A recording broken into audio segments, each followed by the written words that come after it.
आज आम्ही दुपारच्या जेवणासाठी एका व्हिएतनामीज रेस्टॉरंटमध्ये आलो होतो आमच्या सिटीमधल्या, कारण यांची टेस्ट आणि सॉसेस इतके भारी असतात. सगळं होममेड असतं, कारण हे फॅमिली रन बिझनेस आहे.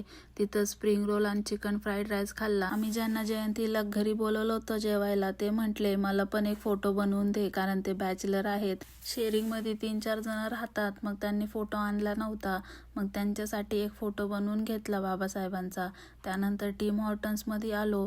तिथून 2 कोल्ड कॉफी घेतली आणि बस स्टॉपवर आलो बसायला. तर मागं या ज्या आजी थांबल्यात त्या फर्टिलायझर्स कुंड्या घेऊन चालल्या होत्या आणि एका साईडला सावलीत थांबल्या होत्या आणि मला म्हणत होत्या की इट्स टू हॉट टुडे.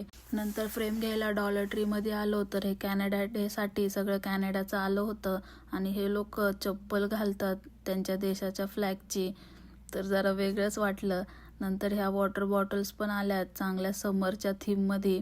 तुम्हाला कशा वाटल्या नक्की कमेंट करून सांगा. आणि एक अशी नारळाची पण होती, ती मला लय आवडली. आणि हे फुलं नवीनच आले होते. आम्ही ज्यावेळेस जयंतीसाठी फुलं बघत होतो त्यावेळेस नव्हती ही, आता नवीन स्टॉक भरलाय. आणि इथं स्टॉक आला की लगेच संपतो, म्हणून ह्या छोट्या छोट्या पर्स सुद्धा घेतल्या मी इंडियाला माझ्या छोट्या छोट्या बहिणींना देण्यासाठी. त्यानंतर आम्ही एका थ्रिफ्ट स्टोअरमध्ये आलो. यूज वस्तू नसतात इथं, फक्त ज्या वस्तू विकल्या गेल्या नाहीत त्या असतात कमी किमतीमध्ये, आणि नवीन वस्तू सुद्धा असतात. आता उन्हाळा चालू झालाय तर आम्हाला फॅन घ्यायचा होता, तो काय चांगला भेटला नाही. मग आम्ही 2 जर्किन्स घेतले पुढच्या थंडीसाठी, कारण एकावर एक फ्री होतं. बाय.